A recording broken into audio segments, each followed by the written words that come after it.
Welcome back to another week here on Instigating with Clarkey and Drury. Ryan Drury, Chris Clark. We are very pleased to be joined by one of our favorites, friend of the show, TSN hockey analyst, longtime NHLer Dave Poulin. Poulin, how you doing, my friend? How's your early summer, your Canadian summer? It's great, Ryan. Thank you, Clarkey. Hope you guys are well. It's been a little while. It's hard to get me through the playoffs because there's so much going on. And I don't know my schedule more than a couple of days in advance. And there's been a lot of studio work. There's been a lot back and forth. And it's been a great playoff so far. Really, we're dampened a little bit coming out of Dallas and Vegas.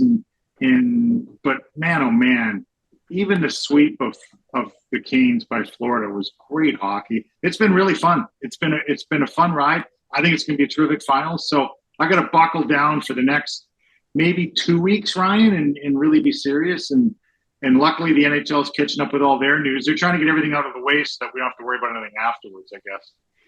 Yeah, it sure feels that way. And we're definitely going to touch on the Cup final in a minute. One fan base is going to get their first ever Stanley Cup. It's pretty cool.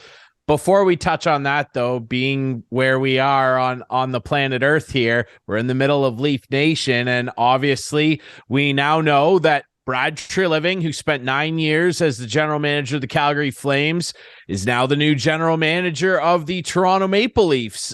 Poulin, obviously, I'm sure you know Brad a little bit. You're aware of his work. Everybody's familiar with his last couple of years and some of the big moves that he made in Calgary. Your thoughts on the hiring of Brad Treliving? Did it kind of fit the narrative that Brendan Shanahan painted as Kyle Dubas went out the door? It did fit the narrative in terms of an experienced guy, and Brad Treliving is a really smart hockey guy. I actually got to know him when we were both in the AHL. He was with Arizona, and I was with the Marlies, and that's when I got to know him a little bit. And just a really, really solid hockey guy, smart, creative, good communicator. It's interesting because it's very different from the very first hire that Brendan Shanahan made in his role, because his first hire was Kyle Dubas, a 28-year-old out of the Sioux who he hired as an assistant GM. And if you think back to those press conferences, he hired him because of the creative young mind, how different everything was going to be. It was going to be a different game. It was going to be about skill and speed. Their fourth line was going to be skill and speed. Their toughness was going to be the power play. They were going to have a core of small, mobile defensemen. And quite frankly, none of that really worked out. And Kyle Dubas evolved through his 8-9 years here with the Leafs and evolved into, a solid hockey guy. That's what he became. He was trying to build a team in the same fashion as everybody else was. And so now to go down almost the opposite road and say, we need experience in this role right now, I think is interesting. And he's got a great guy in Brad Treliving. But I would have been interested, Ryan, in the interview process to hear what was said that would be different. What would strike you as different? What did eyes from the outside, albeit in the league, see in Toronto that maybe they missed in Toronto? And I do know that Brad has a strong relationship with Brandon Pridham, because when he was with Arizona, Pridham was with the league, and the league owned Arizona. So the communication lines there ultimately he would have been his cap guy. He wrote the CBA on the cap. And so they have a strong relationship. So maybe it's what did Brandon Pridham see that he wasn't able to do in his role here, that now Brad Treliving will be able to trigger. So that part of the conversation would have been very intriguing for me, the word different and what can be different with this Leaf team. Take us through the first couple of weeks as a new general manager. What will this guy have on his plate, and what do you think are the main goals he'll have in his first couple of weeks here? He has more on his plate than I have books in this library, and the walls you can't see are covered head to toe. He's got a lot going on, Clarkey. The time of year is it's so critical. So you've got your critical dates when things have to be done by. But then you've got these things like, oh, the combine's going on. And now, well, the general manager wants to be at the combine. That's where a lot of his conversations will start, is in Buffalo at the combine. They'll proceed through to the draft. Internally, you honestly, and Clarkey, you work there, you can't go about meeting everybody at MLSE, because if you were to do that, you honestly, there were days when I'm a polite guy, you can't leave the door open. And even in the closed area where we were, we were in that far end where the offices were. I assume, say they were in the same place, and Brad Treliving is in the same office I was in. So there's not a lot of traffic through there, but people can find a reason to cut through there or get over there. And you just simply couldn't have an open door policy, because you want to meet everybody. You want to be polite. He's a really nice guy. He treats people really well. You just can't meet them right now. You've got so much on your plate. And the critical dates we've documented: July 1st, what happens July 1st with the no moves, the no trades, the extensions.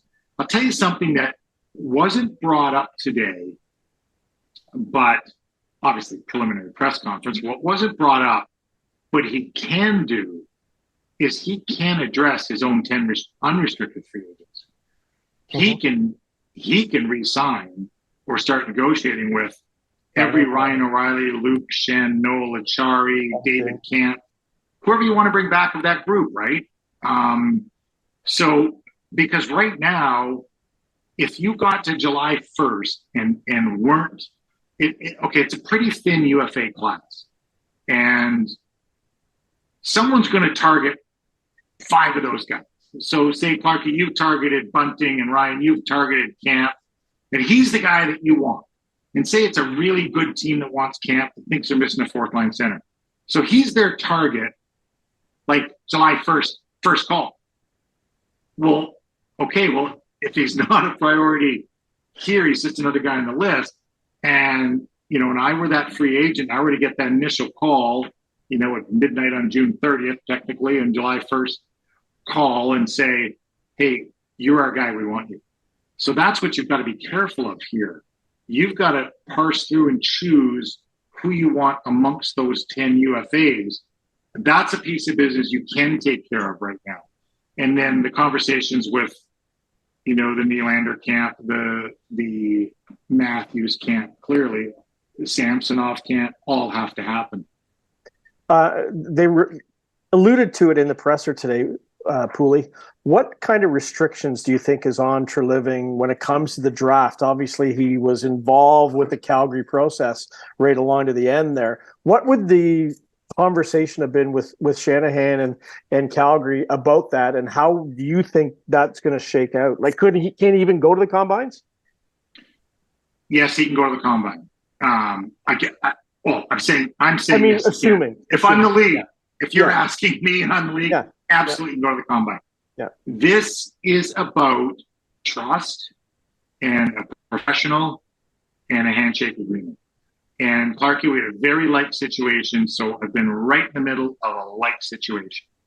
Montreal came to us and wanted to hire Rick Dudley in a senior role. Dudley had been in every one of our meetings. It was the year we had the 5th overall pick in the draft. Guess what? Montreal had the 3rd. And Duds knew we wanted Morgan Riley, knew what our priority was, knew that we had discounted, the other options, and we were going for Morgan Riley. And that was literally a handshake deal with Duds that said, you cannot choose Morgan Riley in the draft. And so I don't know whether it was said in the manner that Montreal couldn't take Morgan Riley, but Rick Dudley couldn't let his opinion be known. There's a reason Rick Dudley has been in the business for as long as he has, guys, because that handshake agreement was rock solid. And that's what I would assume is in place with Brad Treliving. Yeah, it's the old Jerry Maguire line. My word is oak, or whatever he said, and they ended up losing that first overall pick. He really wanted to represent that guy. I'm sure, obviously, it'll shake out differently with Treliving. One thing that struck me, not only from the press conference clips, but also watching him today with your colleagues on Overdrive, my favorite show, they were talking to Tree as well and brought up, the core four, and he kind of made some comments about that, and kind of sounds like he's preaching patience not only with the media, and Hayes asked him outright, like, is this more directed at the players, or do you more mean the media and fans? And he said, yeah, just the fan base, like, let's be patient here and break down what we're going to do. In your opinion, though, I mean, as soon as they got eliminated, Poulin, that was immediately the first thing that came up. This core four, can they win? Does somebody finally need to go? Put your general manager hat on. You're Brad Treliving right now. This is a real struggle. And Treliving, like I mentioned off the top, he's made some big trades. The biggest one being last offseason when Matt Tkachuk said, by the way, I don't want to stay either. And people were praising him. It's odd. He's out in Calgary now. At the start of the season, people are going, look what Treliving did with a brutal situation. And he managed to get Huberdeau and Weegar. Of course, they had a poor season, but Hannafin for Lindholm, pilfering Markstrom out of a rival in Vancouver. Like, this guy has swung for some big fences. What do you think ultimately maybe is going to, or in your opinion, Poulin, needs to happen with this core four? Would you run it back? Okay, there was a whole bunch of different thoughts in there, Ryan. So let's start with your last point. I would not run it back. Okay. I wouldn't. And, belief is an interesting word, because Mitch Marner will stand up and say, I believe in this group. Well, what reason do you have to believe in this group from a playoff performance standpoint? Florida has reason to believe right now. Now, it may be just this Florida team on this run because they were down 3-1 to Boston with Brad Marchand on a breakaway, and there's a reason they should believe right now. To me, there's not a reason that the Leafs should believe that this group can get it done on the ice. There's just not, because it's another year. Now, they've made a significant change. The significant change doesn't wear skates. He doesn't score goals. He doesn't play in the power play. He doesn't kill penalties. And, I think that if you look at it, I think something has to change. Look, you can run it back. They're all under contract.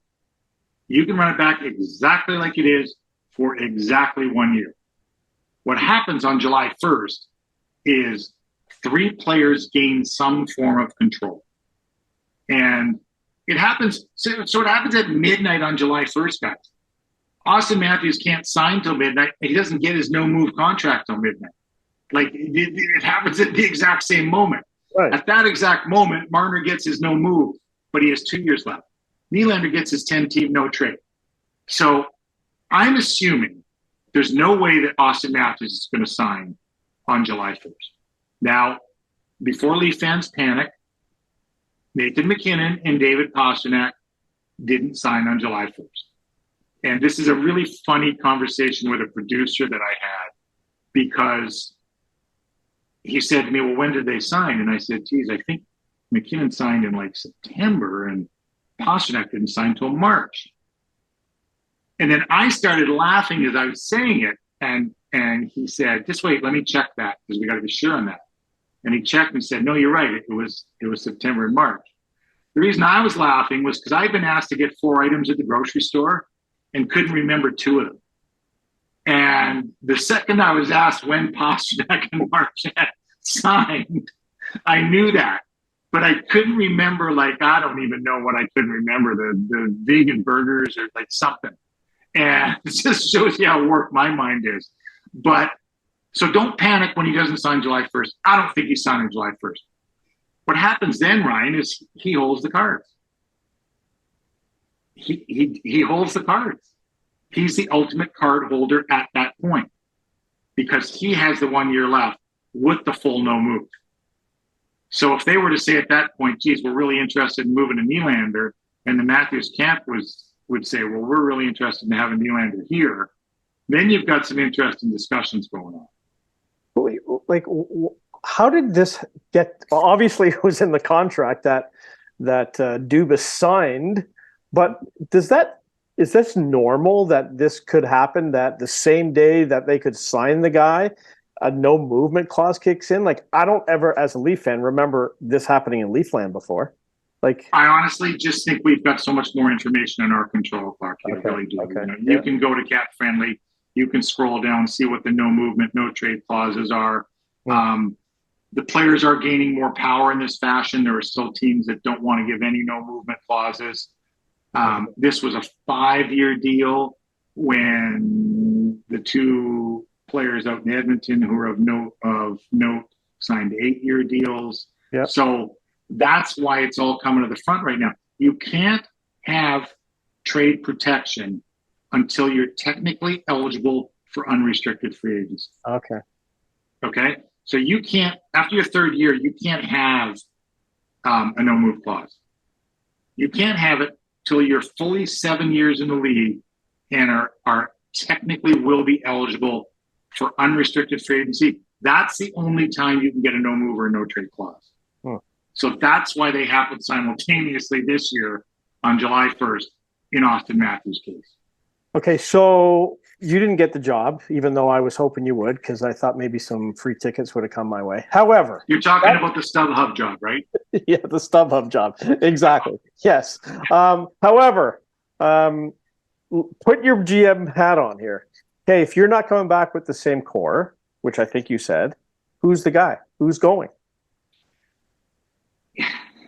Who's controlling that? Like that's the variable here. And it's a really, really hard point. Can you change everything up to and around it? Like we always say core 4 because it's the same position. Is Morgan Rielly not a part of that? Like he's been there longer than all of them. Is it not really a core 5? I think it's fashionable to say core 4 because they all play forward. But realistically, you would have Morgan Rielly in the core 4 from a standpoint of being a Leaf draft coming up through long-term contract ahead of John Tavares, but you don't. And, who goes amongst the group? That's, you'd say, well, it's Nylander. Okay, well, Nylander's the best performer in the playoffs. Well, you haven't won in the playoffs. So dispel that notion. I don't want the best performer on a losing team. And so, the argument can go every which way. When you trade a superstar, it's really hard. Now, okay, the two teams that are playing the Stanley Cup Finals arguably both traded for the best players. Mm-hmm. In Vegas's point, they might have traded for their 3 best players. You could argue that Mark Stone, Pietrangelo, and Jack Eichel are all trades. So you made a trade. Right. You gave up assets. These guys get traded. Matthew Tkachuk gets traded. So I know it's kind of funny because the bubble that has been built around the core 4 as untouchable, it's almost bigger because it is 4. And once again, I'm not including Morgan, and all due respect to Morgan, I'm just calling it what the majority of writers call it, the core 4. That they've won 1 playoff series. I know. I get it, and call me insane. But when you drill it down, this is the hard part, Clarkey. When you drill it down, you don't want to trade any one of them. No, I don't, because I don't think there's a magic formula out there saying this team can't win. I get it. They haven't won. I get it. So where does your belief come from? Why are you allowed to believe? If That's you're a believing great question. You believe because you want to believe. They're likable. You like them. They're fun to watch during the regular season. All those things. By the way, Florida had a miserable regular season. Right. They built up to what they are now. Yeah, I get that. And Ryan knows I've been on Mr. Fancy Pants Mitch Marner saying they got to ship him out. I just can't see how they can win that trade. They better win it. They better get a good player back. right? But so I spoke to Buffalo recently, and almost because of their vested interest in the finals, Sam Reinhart, Brandon Montour, Jack Eichel, and so what I did to calm their nerves a little bit was the Montour deal. Let's put over to the side because they got a third rounder for it. They got Devin Levi and the kid Yuri Kulik, who's he's an 18-year-old playing in Rochester, tearing it up right now. That was the first rounder they chose. So Kulik and Levi for Reinhart. Alex Tuck, Peyton Krebs, another kid named Noah Ostlund, who plays for Diergarten, who as an 18 or 19-year-old had a tremendous season for Diergarten, plus a second rounder. Those are the four pieces they got back for Jack Eichel. Alex Tuck has been maybe Buffalo's most valuable player, but also set the tone for a kid from upper state New York who wanted to be in Buffalo. Like he wanted to go to the Sabres. And that seemed to get a little bit of a cool trend going where, it's okay to be a Sabre. Peyton Krebs is a good player. He's a really good player. He doesn't have to be a number one. He can play in the 3-hole behind Dylan Cousins. So you make trades. Mm-hmm. Buffalo's a better team, and they're a better team going forward for it. And Florida broke up a President's Cup team. And everybody looks at Bill Zito, and we don't have to go over how close they came to not making the playoffs. It was almost they almost didn't make playoffs. And yet they were willing to let a really good up-and-coming young coach in Adam Burnett go, bring a new coach in Paul Maurice, and really roll the dice. Mm-hmm. Because of Huberdeau's effect on Barkov, because Mackenzie Weegar took a lot of load off of Ekblad. So, but Mackenzie Weegar going opened the door for Brandon Montour. So, you want to protect the assets you have. They're likable kids. They are likable guys. They're unbelievably talented. Brad Treliving said it 5 times today. Yep. I just think they're so close. And what scares me as a big fan is they're not close. They may have lost to the Stanley Cup champs. I get it. They may have. They may have. What does that mean? I lost to the Stanley Cup champs 6 times, Clarkey. 6 times I lost to the team. Well, if you had to beat them, you might have won the cup. I might have. Right? All I'm saying you believe because you want to believe. I do. And I just feel let's just say they trade Marner and then Matthews chooses not to come back. I just think like this. I feel, as I said, they're close, and now it's like, well, Clarkey, you know what? Where are we now? That's all. And we had lots of text messages back and forth during the playoffs. Different team. It's a different team. It's a different team. And then they lost, and I go, I guess it's the same team. Because Ryan, those text messages stopped coming in. I'm not sure what happened there. Did he lose my number? I don't know either. Yeah, I was in Vancouver and I didn't hear much. And then I said to you, "Are you up for the job?" And you didn't respond. So I'm like, I'm onto something here. But I guess. Yeah, we thought we were breaking something. Clarkey, though. Here's the thing, though, is I understand that you want to believe, and I think watching what Florida has done and that whole narrative where 3 of the last 4 years the Leafs have lost to the eventual Stanley Cup champions, I understand that, and that's probably where your belief comes from. We're watching a team go into a Stanley Cup final that made the playoffs on the last day of the regular season. The only reason they made it, remember, is because Pittsburgh crapped their pants in Chicago. And who on the first day of the playoffs honestly thought the Florida Panthers were going to... Oh, nobody. Nobody. Some guy in Miami. Why can't the Leafs in the current state do it again? There's no formula. I understand there's no magic formula. Anyway, my whole thing, though, is at the core of all of this, not to bring up that word again, but at the core of this, and Poulin, I'd love your thoughts on this. When they lost, Hayes and the guys were on overdrive, and he made the point that we cannot let the inmates run the asylum anymore. There is a perception of these guys that they all got everything that they wanted way up front in terms of big money when they had won categorically nothing. Matthews got paid before he scored 60 goals and set a new franchise record. Marner got paid. He's never even had a 100-point season, I don't think. He's come close a couple times, disappears in the playoffs. Nylander sat out half a year, was crap for the rest of the year that he came back. He's been pretty good in the playoffs on losing teams. If I've said this to you before, Clarkey, if Matthews, because the whole scare, he wants to go home, he wants to play in Arizona. What have I said every time you've brought that up? That if that's true, I don't ever want to hear the word winning come out of that kid's mouth ever again.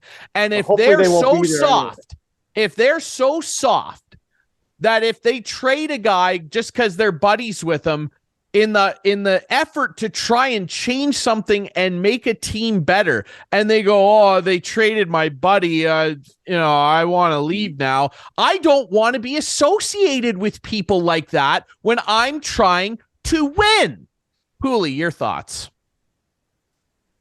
I don't disagree with you. The rules are written like they are. I was a free agent once in my career. You had to accomplish 100 things to be a free agent when I was going through the system. Yeah. 31 years old, you had to be making less than the league minimum. There were like 9 different parameters. I hit all of them and I became a free agent. I picked 6 teams. I picked the 5 teams that I thought had the best chance of winning the cup. This is 1993. And of those 5 teams, each of them went to the finals within the next 4 years, and 3 of them won the cup. So I was picking the right teams. And the 6th team I picked, guys, ironically, 1993, Florida Panthers. Expansion year. Bob Clark was down there as general manager. Tried to convince me to go down, as he did, Scotty Millenby and Scrudland and all those guys, Van Beesbrook and the guys that went to the finals in 96. So technically, the 6th team that I wasn't picking for that reason. I was picking to establish myself, on day one with a franchise for fun. They went to the finals too. So that's what I based my decisions on when I was a free agent. I wanted to win a cup. And the later you get in your career, the more important it becomes. At 25 years old, Auston Matthews is arguably positioning himself for his next contract, not this one coming up. Think about that, because he's going to be, if he goes another 5-year deal, he's going to be 31 years old in his prime still, like not 37, 36, 31, and he'll get another home run contract. So I don't disagree with you, Ryan, about that, but why the word belief again? Why does he believe he can win in Toronto? Just because he likes the guys? They like growing together? It's been a pretty comfortable environment there, guys. By all standards, it's been a very comfortable environment there. That's what I mean, right? Like, and I understand you like playing with the guy. You like, you like certain aspects of the way the room is. And I mean, it is built around those guys. Like, yes, John Tavares is the captain and a very important player there, but like, let's all be honest, everybody follows what Matthews and Marner, and to an extent Nylander as well, are doing. And the panic over the last year, will he re-sign? What's the number going to look like? 13 million, 14 million. What's he going to do? I'm curious, before we move on to the cup final, which is going to be great, I'm curious your perspective on this. Put your agent hat on for a second. You mentioned Matthews. Yes, he's coming off this 5-year deal. Maybe he'll want to do something similar. Again, the narrative coming out of the playoffs, and we all saw the picture of the brace on his wrist and everything and how it hampered his release. It's great he scored 60 goals and all that stuff, and no one can take that away from him. He won a Hart Trophy. Would you, as his agent, maybe not, and maybe even he himself, be a little concerned about his injury history? This guy's had shoulder problems already in his young career that cut his rookie season short. The following year, he had another arm injury. Now he's had this seemingly chronic wrist problem. He said it himself at the end of the year, Poulin, that his wrist was bothering him all year, and it's his load wrist, his right wrist.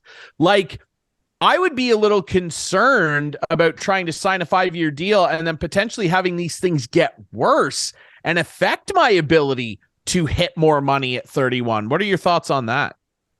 Well, I'm going to go to the magic number here. You're going to give me about 20 seconds. I'm going to just share something with you. Okay. And what I'm going to share with you is that the 25-year-old right now has career earnings of $53 million. Yep. Is that enough to live? He's got his sneakers and his jeans, Ryan. He's got really nice sneakers and really nice jeans. Yeah. Doesn't he? And you can only wear one pair of each of those at a time. So I don't think he thinks like that. I don't. Right. I think he thinks, I'm going to roll he rolled the dice going 5 years instead of 8. If he was concerned about that, he could have tacked another $34 million onto this deal. Yeah. So what did I say he's at? He's at 53. He's going to add 11 to that this year. He's going to be at 64 at the end of this year. I don't know. Is that enough to live? Like, it's not. Okay. All I'm saying is, there's no discount coming, though, right? Oh my, no. Exactly. What's He's going to be looking number? for 14, right? What's that number look like? Highest in the league. Yeah. Really? You think so?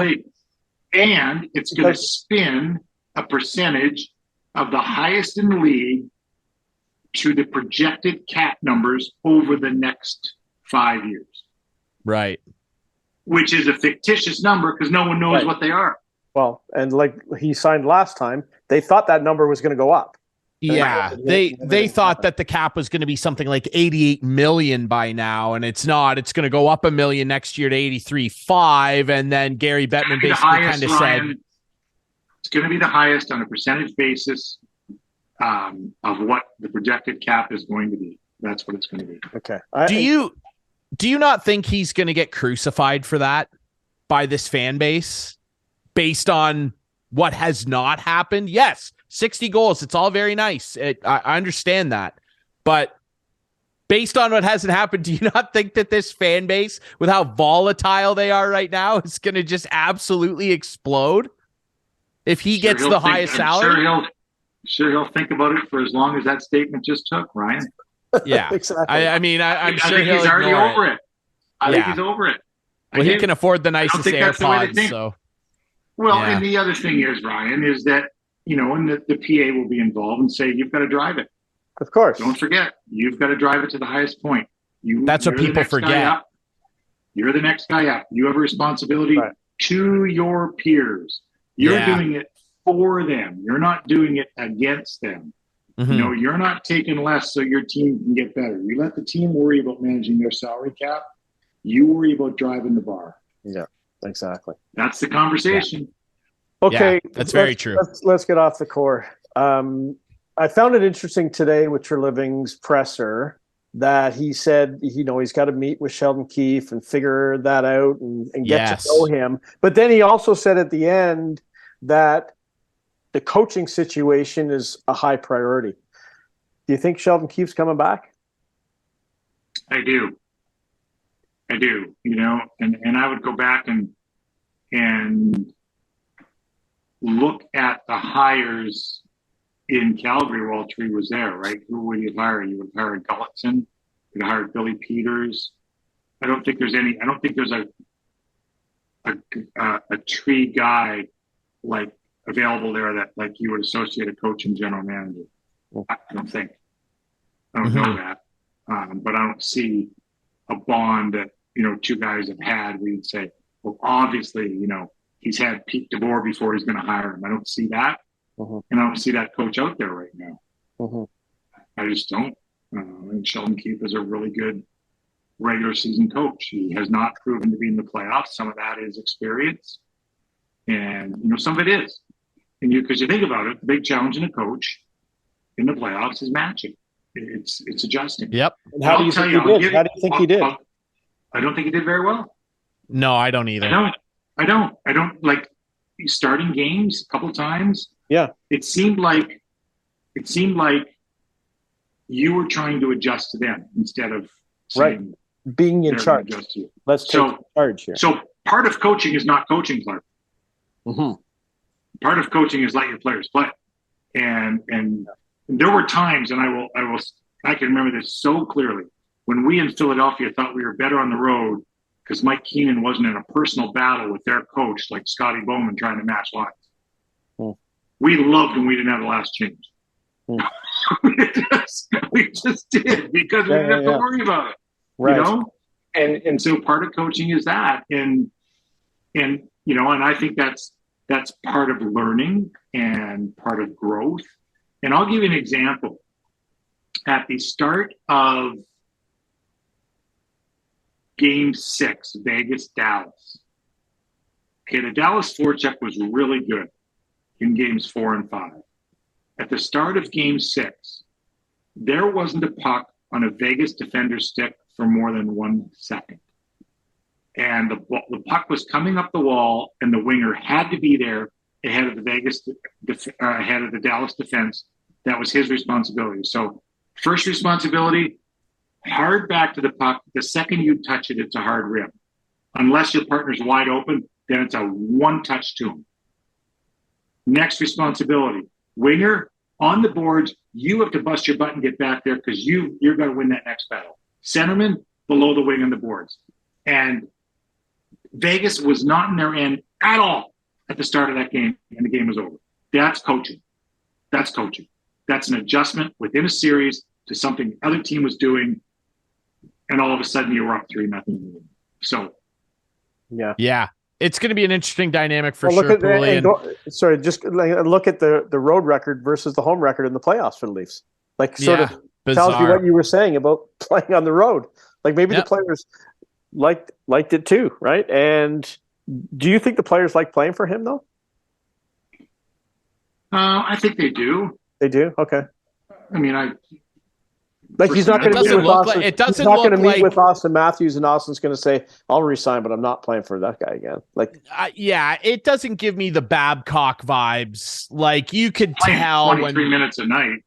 Yeah, like you could tell when Mike got let go that there was like a bad, vibe on the bench. Sure. But I think that might be what we're looking at here. Is I think Keefe ultimately will come back again, much like some of the GM searches out there. I just don't see a guy sitting there who's better unless you're going to talk about, Gerard Gallant is still out there.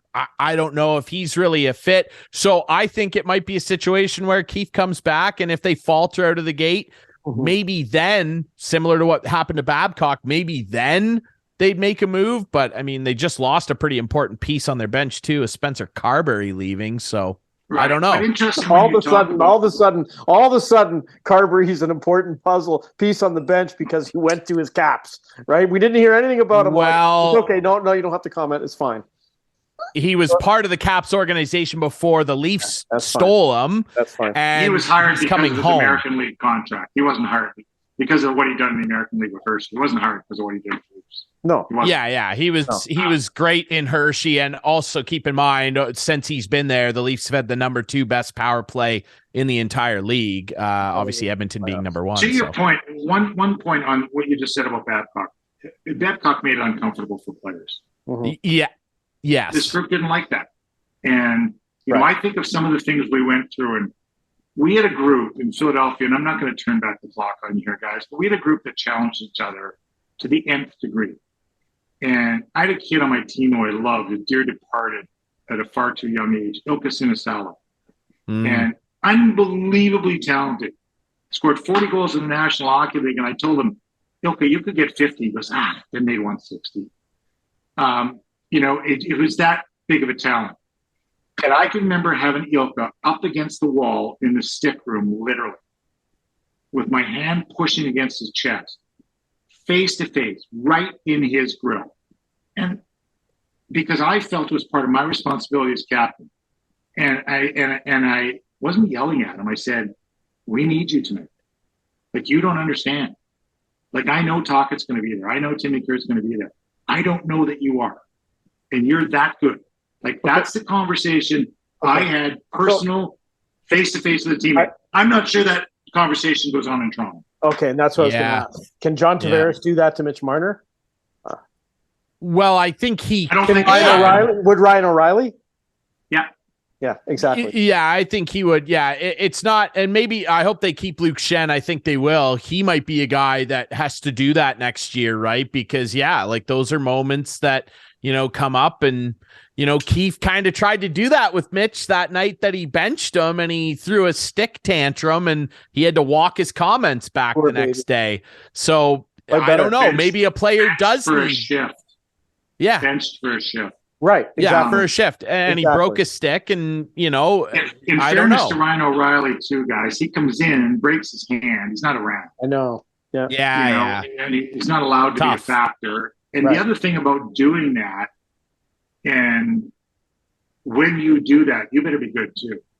Yeah. If I'm going to say that to Ilka, I better be game that night. Yeah, how'd you play that night, Poulin? Did you have 3 points, or? As far as you know, I was great, Ryan. Absolutely, dude. 3 points, 7 hits, 70% on draws. I love it. Really quick before we let you go, Poulin, man, it's so great to catch up with you. I mean, you're always so gracious with your time. Cup finals. What do you think is going to happen here? Is the fairy tale come complete for these Panthers, or is this Vegas team that was, for a large stretch of the season, the very best team in the Western Conference? Are they going to finish it off and win their first Stanley Cup in their 6th year of existence? What's going to happen? Yeah.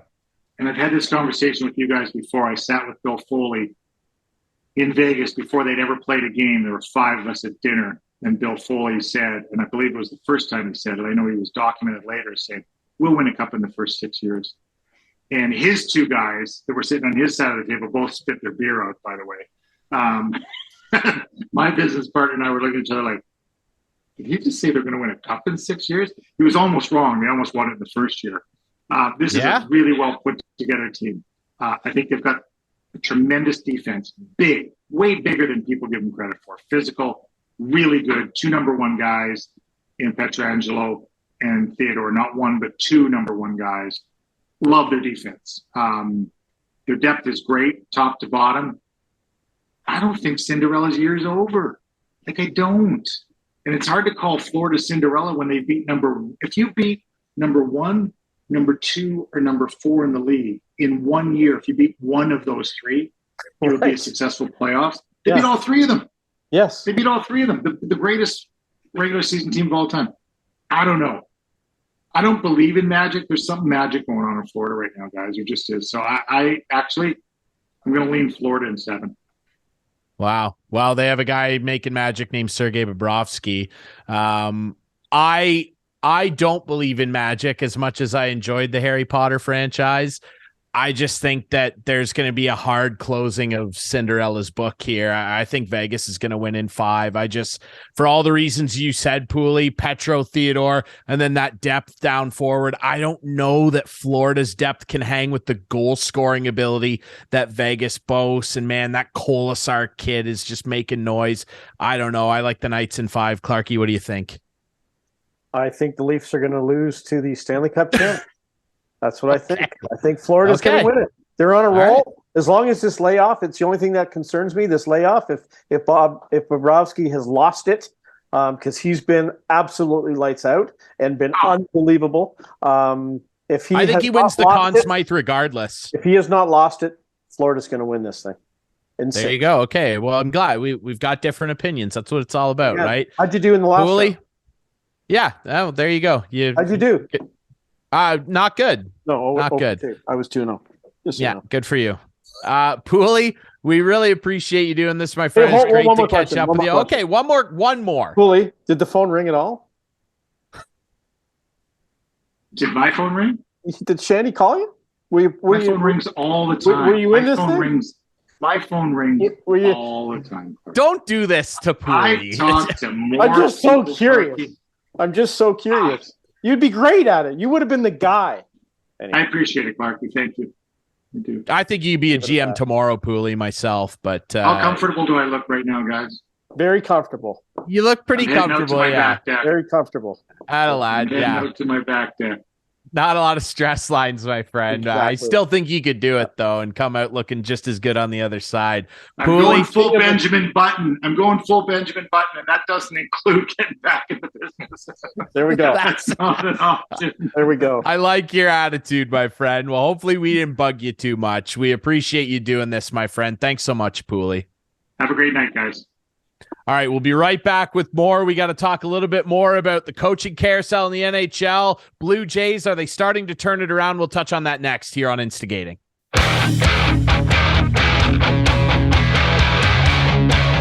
Welcome back to Instigating with Clarkey and Drury. Ryan Drury, Chris Clark. Thanks so much to our buddy Dave Poulin, TSN hockey analyst, longtime NHLer, for joining us for a lengthy chat about all things happening in Leafsland. Brad Treliving, the new GM, the former GM, Kyle Dubas, getting unveiled as the president of hockey ops in Pittsburgh. Very, very interesting. He's got a lot of work ahead of him, Clarkey. Man, oh man, like he's got to do a full scale reno and demo of that organization. You know what I mean? Like, yeah. Oh, speaking of demos, let's just stop it there.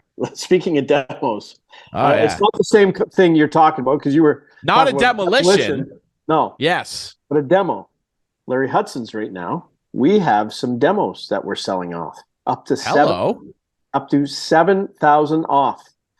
Some demo trucks. So if you were in the market for a truck right now, 2.7 liter Turbo Maxes, we have a sale going on at Larry Hudson's. And combine that with 1.99% financing up to 72 months. Things are looking good in that market. So if you're looking for a demo, like 3,000 to 5,000 kilometers, not a lot, basically just, a trip around the block nowadays, come on in. If you have a sales rep, look them up. If you don't, just give me a call. Ask for Clarkey. They'll know who to get. It's me, and I'll take care of you, like Grandpa Bill. Absolutely. Grandpa Bill. He loves his Malibu, dude. He wanted me to tell you. All right. So yes, Grandpa Bill got help. So if you want help as well, and geez, Clarkey, crunching the numbers with our friends at Larry Hudson's, you should be, working on Matthews' new contract here. Unbelievable. Hudson's has it now. Yes, they do. Let's get into this Dubas thing. It seems to me from the outside looking in that this guy lost every contract negotiation with the two big guys for sure, Matthews and Marner, and lost his own job because it looked like he was trying to negotiate, and it didn't turn out too well. He's gone to Pittsburgh now. Good luck to him. To me, that's a team on the decline, but we'll see. Maybe that's why they missed the playoffs, right? And he also, and the funny thing is, if they hadn't beat Chicago at home, none of this would be happening right now. I know. Florida would not have made the playoffs, which is unbelievable that they lost to Chicago, they got the first pick, but they were trying to lose that hockey game. Let's be absolutely honest. And keep in mind too, like Buffalo was still in the mix at that point too. And then, of course, Pittsburgh lost to Columbus as well and really cemented this Panthers run. Yeah, it's bizarre. And I just don't think he's got a lot. I don't think he played it out well. He admitted he wanted to be the general manager still of the Toronto Maple Leafs. Now he's going to hire a general manager because he's president of hockey operations with the Penguins. Basically, I guess Berkey's old job. Because Hextall was the GM and Berkey was the president. You know what? It's going to be interesting to see how things play out down there. I have a little, burr in my bonnet about it because of what he said in that press conference a week ago Monday, saying you're not going to see me pop up in a week. Oh, well, that was clearly a negotiation.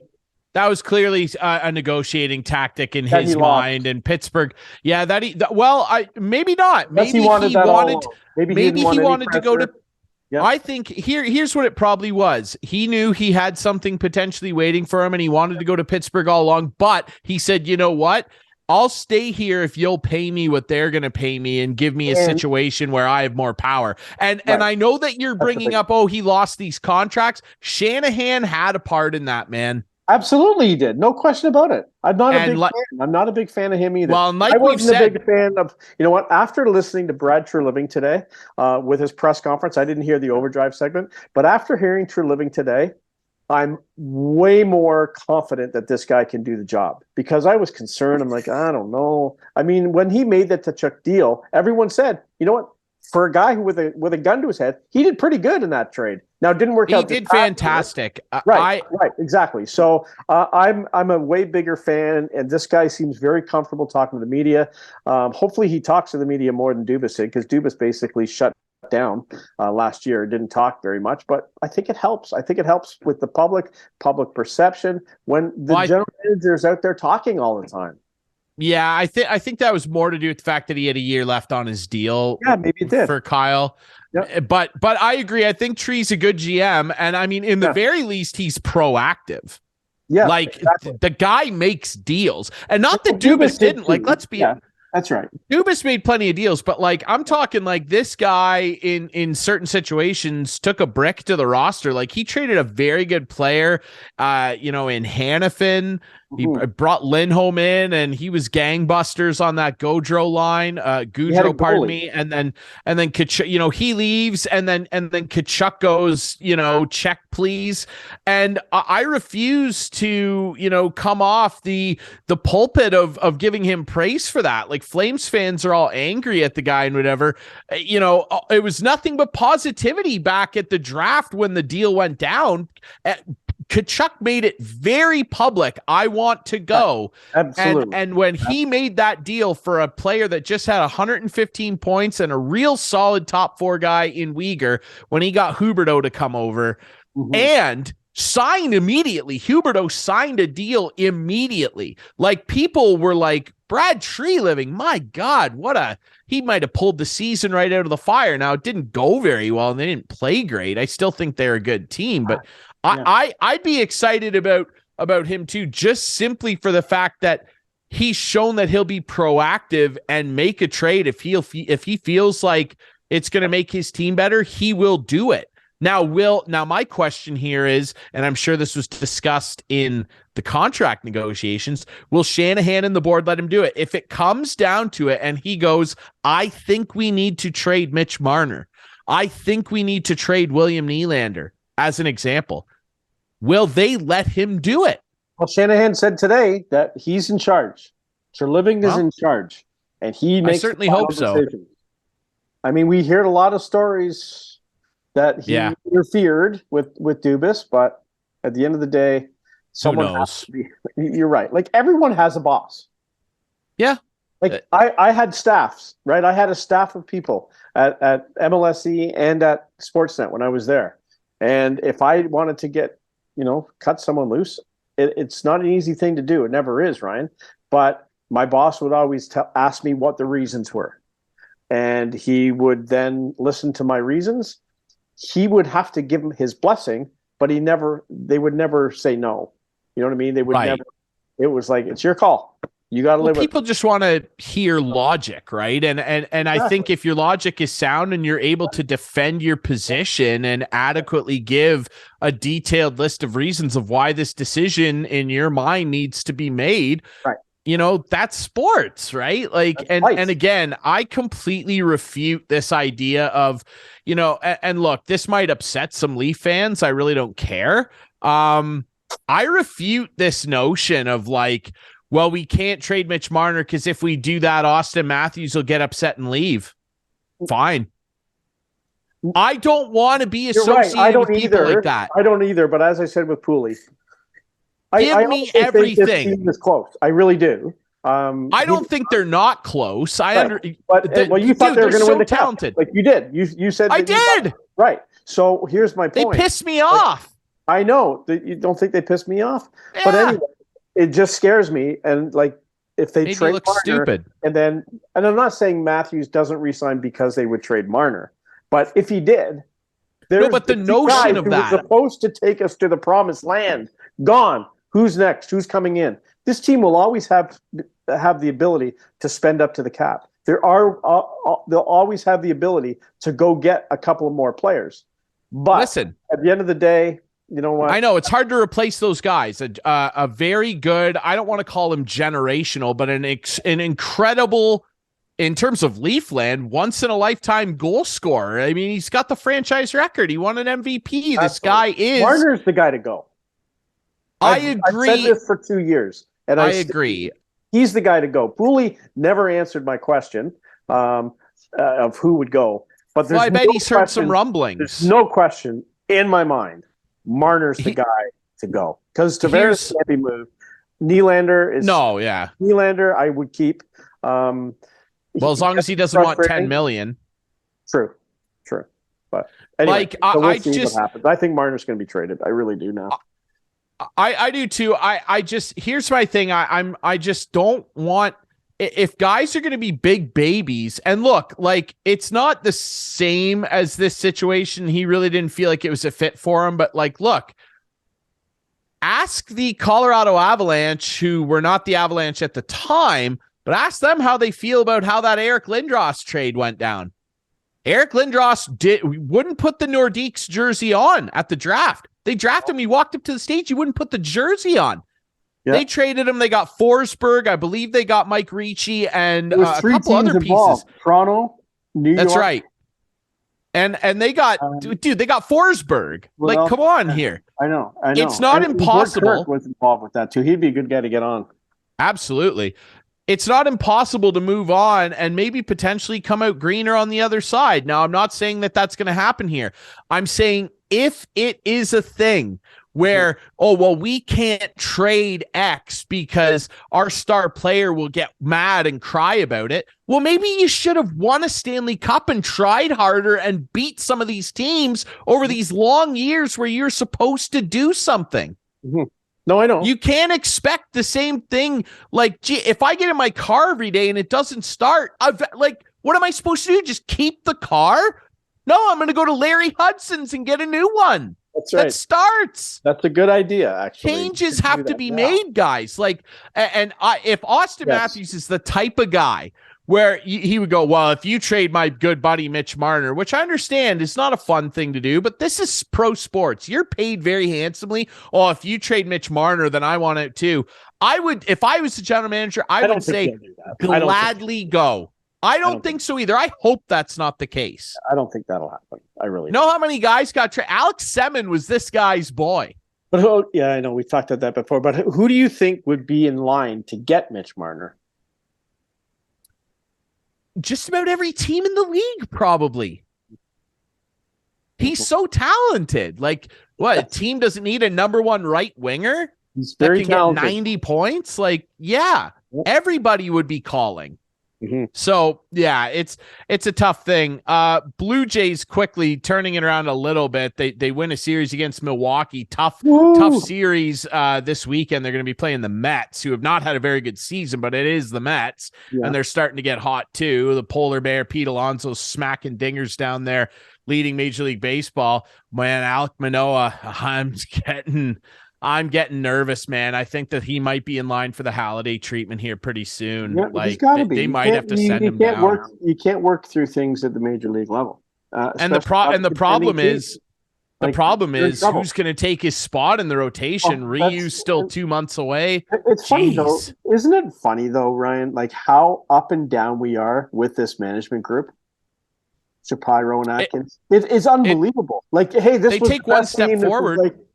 A lot of people thought this, World Series they're in last, well, at least last I checked. Maybe they're not anymore. Last place in the East.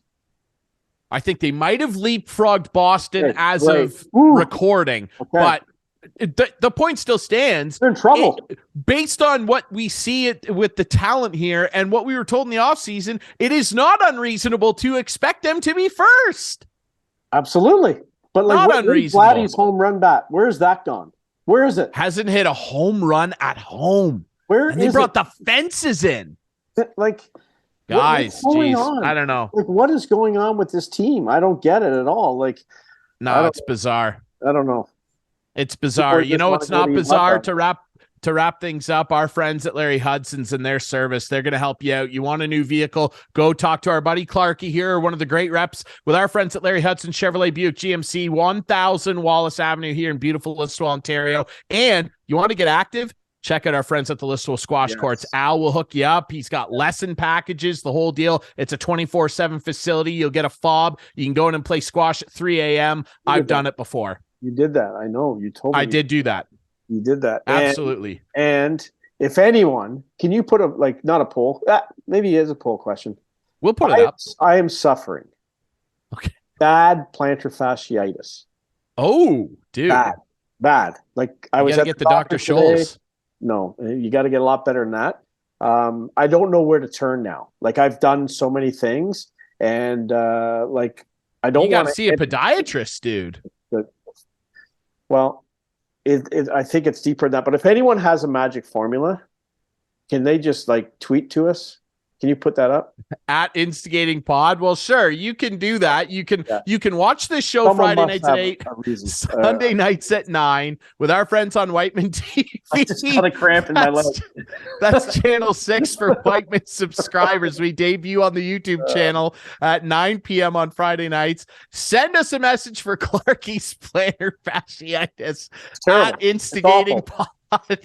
I play squash and I can't walk the next day. Dude. The next day. You got to go to the podiatrist. We're trying to work through it. I've been at the doctor's today trying to work through it, but it is unbelievable pain. You can't walk. Unbelievable pain. Yeah. Well, there you go. Not as painful as watching the Leafs go out again against the Florida Panthers this year. Maybe the Panthers will win the cup. Thanks for that. Absolutely. Not near as painful. Thanks for I'm trying to cheer you up. Thanks for reminding me. I've been through it a lot now. It's really just, water off the back. I'm sorry, dude. I'll send you a care package or something. See you next week. All right. We'll be back next week with more Instigating.